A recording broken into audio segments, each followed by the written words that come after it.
You see, the thing about Genesis is that we're like a team, like a happy family. Oh, I do all the writing. I do all the writing. Yes, the good stuff. I write all the good stuff. But seriously, we're really tight, inseparable, you know? Can we talk about my solo career? Is that all right?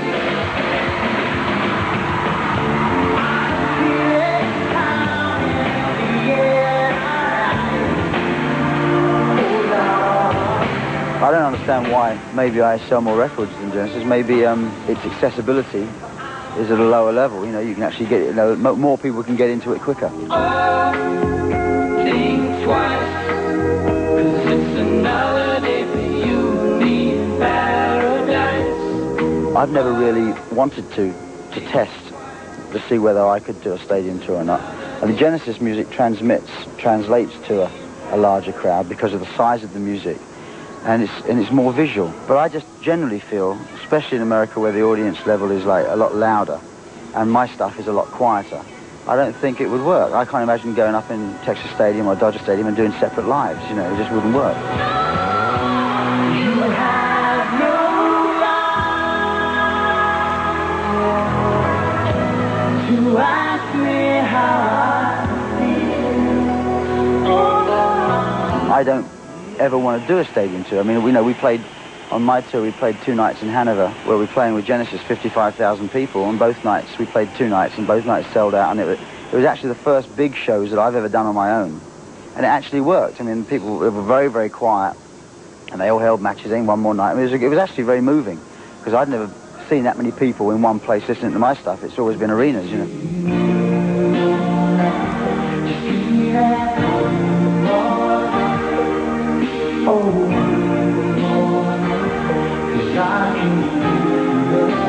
With my band, you get me standing out front or sitting at a piano, and it's the simple side of it that appeals to me more.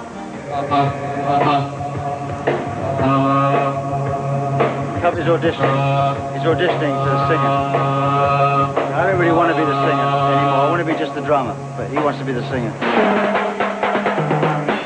Well, I'm still surprised that people don't know I play the drums. You know? They say, "Hey, I'm not a bad drummer." This is what I started off by doing. Yeah, so they really think I'm just a singer. Well, I'm sure Phil would like to play more drums, although he plays quite a lot on this tour. And there's the drum duet, which grows daily in length.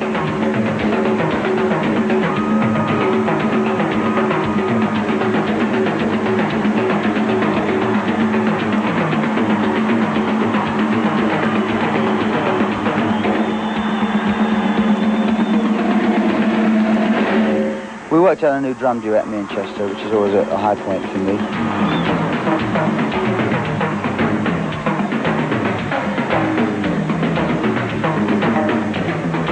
We sit in a hotel room and we play on a chair. We take 3 chairs. He sits on one, I sit on the other, and we play on the middle one.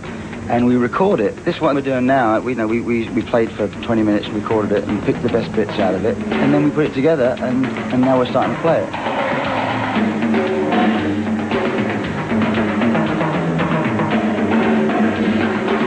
Sort of all for one, one for all sort of thing, you know. Did you ever hear my solo album? Sorry, no comment. Here, please take one. Did you ever hear Mike's solo album?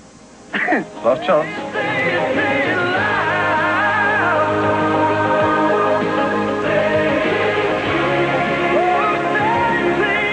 After being together with the same people for 15, 16 years, you've got to have a bit of fresh air, an outside life, otherwise it just gets too stifling. So it's not dissatisfaction, it's because you want to actually broaden your horizons and get some more musical experiences.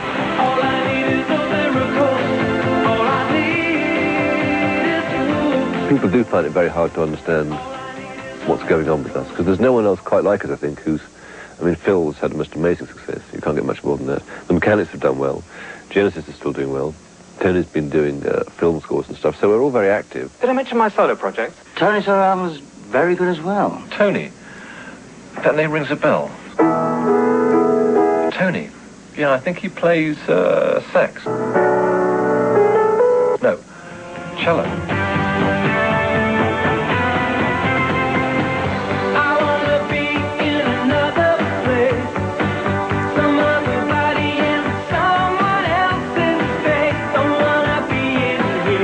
I mean, it's what the reason I'm in this business in the first place is as a writer, and I never had any great urge to be a performer on stage and to kind of get everyone to look at me or anything like that. And as a musician, as a player, I never sort of felt this was something I did that much better than anybody else. It was always as a writer that I felt this is what I felt that I had something special at.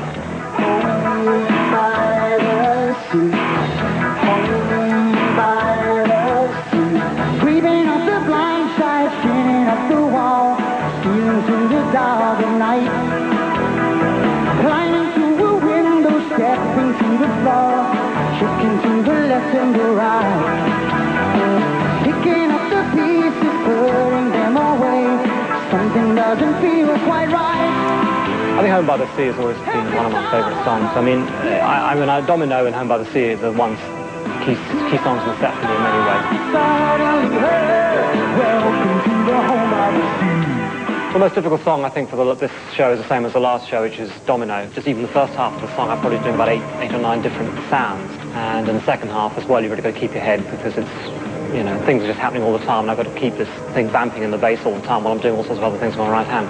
And so technically, it's not like with speed problems or anything like that. It is just quite difficult to make certain you keep your head and you do all the things in the right order, you know. If you do one tone change in the wrong order, then everything comes up wrong.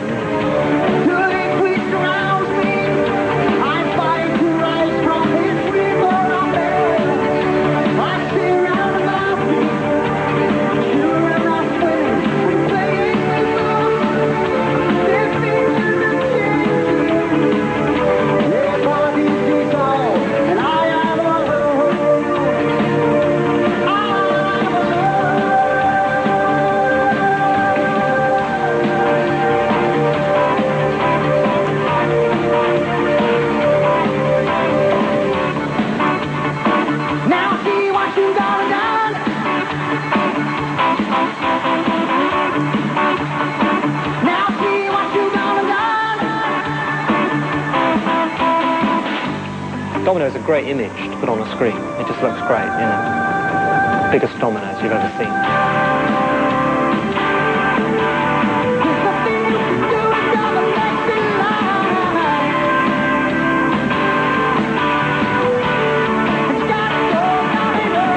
Out of the three of us, if you were to take any one of the three of us away and it could still be Genesis, it would be me. You know, if you take me out of the situation, you have Tony and Mike, Genesis really wouldn't change that much. If you had to take one of the three of us away, I'm sure a lot of people would say, well, you can get rid of Tony because he doesn't do anything. You know, but in fact, him and Mike are far more the backbone of the writing of the band. And I guess I'm the one that stands out front and communicates with the audience.